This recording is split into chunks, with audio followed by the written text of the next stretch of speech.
Assalamualaikum, class 7th. In previous lecture we have done exercise 6.1.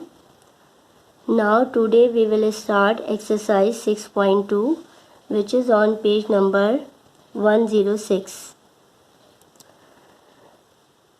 बेटा इसमें भी हम लोग स्क्वायर रूट ही मालूम करेंगे, लेकिन इस एक्सरसाइज में आपका चेंज है। इसमें आप क्वेश्चन नंबर 1 से लेके 10 तक के क्वेश्चन हमें करने, लेकिन इसमें स्क्वायर रूट जो है वो आपको मालूम करना होगा कॉमन फ्रैक्शन का, और इसी तरह इसमें डिफरेंट आपको दिए हुए मिक्स नंबर, उनका आपको स्क्वायर रूट मालूम करना है, और फिर आपको दिया हुआ है डेसिमल फ्रैक्शन। ठीक है, इनका स्क्वायर रूट मालूम करना है।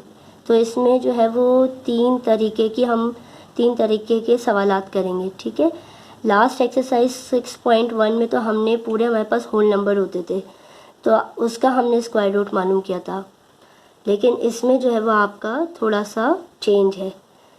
So let's start question number 1। Question number 1 is 49/64।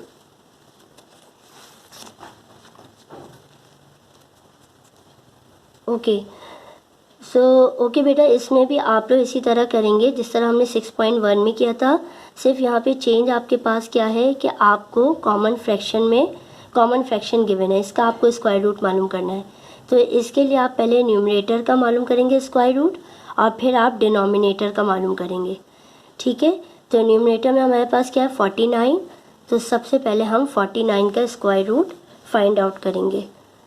सो 49 के लिए हम पहले क्या करेंगे, इसके प्राइम फैक्टर्स फाइंड आउट करेंगे। 49 हम सबको पता है 7 के टेबल में आता है। सो 7 7 ज़ा 49, 7 1 ज़ा 7। ठीक है, 49 को सॉल्व कर लिया। 49 के क्या फैक्टर्स आ गए, 7 मल्टीप्लाई बाय 7। तो लास्ट टाइम मैंने आपको सिखाया था किस तरह लेते हैं 49 का स्क्वायर रूट, और आप फिर क्या करते थे, जो भी सेम उनके फैक्टर्स होते हैं प्राइम फैक्टर्स, उनका पेयर बनाते हैं और कॉमन लेते हैं। तो आप 49 का जैसे ही कॉमन लेंगे और यहाँ पे स्क्वायर रूट का सिंबल आ जाएगा, तो यहाँ से कॉमन लेंगे तो क्या आ जाएगा 7। तो 49 का स्क्वायर रूट आपके पास क्या आ गया 7। तो हमने न्यूमरेटर को सॉल्व कर लिया। अब हमारे पास किसकी बारी है, डिनोमिनेटर की। तो अब हम सॉल्व करेंगे 64 को। So let's start to find out the prime factors of 64. 2 से होगा because this is the even number. 2 3 ज़ा 6, 2 2 ज़ा 4. Again 2 1 ज़ा 2, 1 इधर कैरी हो जाएगा, 2 6 ज़ा 12, 2 8 ज़ा 16, 2 4 ज़ा 8, 2 2 ज़ा 4, and then 2 1 ज़ा 2। सही है, ये 64 के सारे हमने फैक्टर्स फाइंड आउट कर लिए। अब हम 64 को भी लिखेंगे किस तरह, 64 के सारे फैक्टर्स हम प्रोडक्ट फॉर्म में लिखेंगे। ठीक है, 2 मल्टीप्लाई बाय 2 मल्टीप्लाई बाय 2, और ये सारे आप इस तरह लिख लेंगे। ठीक है, अब आप सेम फैक्टर्स के पेयर बनाएंगे, और 64 पे आपका क्या आ जाएगा, स्क्वायर रूट आ जाएगा, और जितने भी हमारे पेयर्स बने उनमें से कॉमन लेंगे।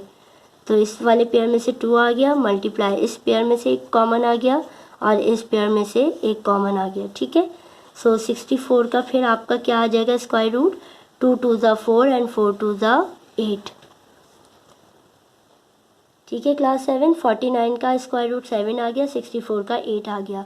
न्यूमरेटर का भी मालूम कर लिया और डिनोमिनेटर का भी, लेकिन हमें मालूम करना है असल में कॉमन फ्रैक्शन का 49/64। सो अब इस पूरे नंबर का हमें स्क्वायर रूट मालूम करना है। तो आप इस पूरे को स्क्वायर रूट ऐसे लगाएंगे, और आप इसको किस तरह लिख सकते हैं, सेपरेटली भी आप लिख सकते हैं, यानी कि 49 का स्क्वायर रूट और फिर 64 का स्क्वायर रूट, ये दोनों एक ही बात है। ठीक है, इस तरह लिख लें या इस तरह लिख लें, इज इक्वल्स टू 49 का स्क्वायर रूट हमारे पास क्या आया था, देखें 7 आया था। ठीक है, तो इसकी जगह क्या लिखा हमने 7/64 का स्क्वायर रूट हमारे पास क्या आया था 8, तो इसकी जगह हमने क्या लिख दिया 8। So this is your answer. ठीक है, ये ना डिवाइड हो सकता और ना ही ये कैंसिल हो सकता है। तो 49/64 इसका स्क्वायर रूट क्या आ गया 7/8। तो नंबर आपके पास कॉमन फ्रैक्शन में है तो स्क्वायर रूट भी आपके पास इस तरह कॉमन फ्रैक्शन में ही आएगा। ठीक है, okay class, now we start. अब आप इसी का क्वेश्चन नंबर 2 जो है वो खुद से करेंगे। ठीक है, अब मैं आपको इसका क्वेश्चन नंबर, ये देखें, क्वेश्चन नंबर 2 144/169 है। ठीक है, ये आप खुद से करेंगे, मैं आपको करा देती हूँ। क्वेश्चन नंबर 3 भी आसान है, ये भी आप कर सकते हैं। बस आपने इसी तरह करना है, न्यूमरेटर को फाइंड आउट करना है और फिर उसके बाद डिनोमिनेटर को, ठीक है, अलग अलग करना है। उसके बाद बस आखिर में आंसर कॉमन फ्रैक्शन की फॉर्म में लिखना है। ठीक है, ओके क्लास 7 में आपको क्वेश्चन नंबर 4 करा देती हूँ। 289/625। Question number 4 is 289/625। Same as it is ही करना है जिस तरह 6.1 में किया था। सिर्फ आपने क्या करना है, सेपरेटली फाइंड आउट करना है न्यूमरेटर और डिनोमिनेटर। ठीक है, आप देखें 289 के पहले हम फाइंड आउट करते हैं फैक्टर्स। 289 आपको मैं बेटा बता दूं, ये ना 3 के टेबल से होगा ना 5 के टेबल से। 289 जो है वो रूट टेबल में आता है, ये सिंपली डायरेक्ट 17 से होगा। ठीक है, 17 17 दा 289, 17 1 दा 17। तो कुछ नंबर ऐसे हैं जो रूट टेबल्स में यानी आते हैं, तो ये आपको याद करने होंगे। जैसे 13 दा जो है वो आपका होता है 169। इसी तरह 17 17 दा 289, ये डायरेक्ट होता है 17 से।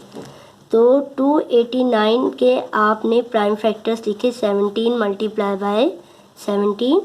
फिर 289 का जैसे ही आपने स्क्वायर रूट लिया तो ये आपने पेयर का कॉमन किया और 17 आ गया। तो 289 का स्क्वायर रूट क्या आ गया 17।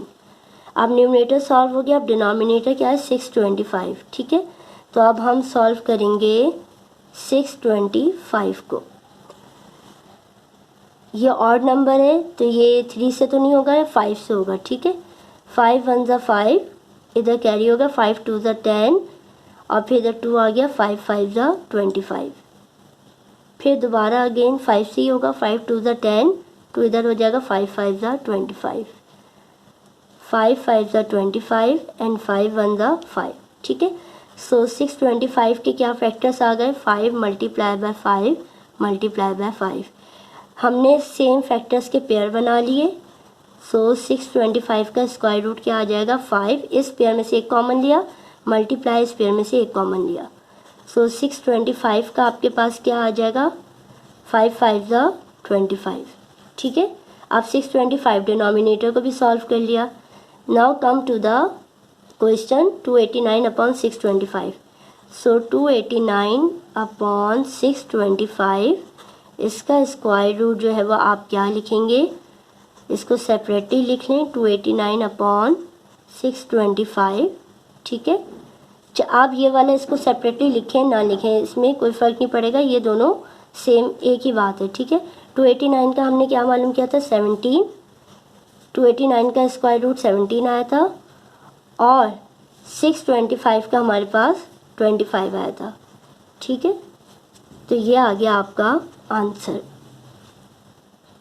ओके क्लास 7, अभी आप क्वेश्चन नंबर 1 से लेके क्वेश्चन नंबर 4 तक इसको अपनी कॉपी में अटैम्प्ट करें, फिर हम नेक्स्ट क्लास में जो है वो मिक्स नंबर को सॉल्व करेंगे। Thank you so much.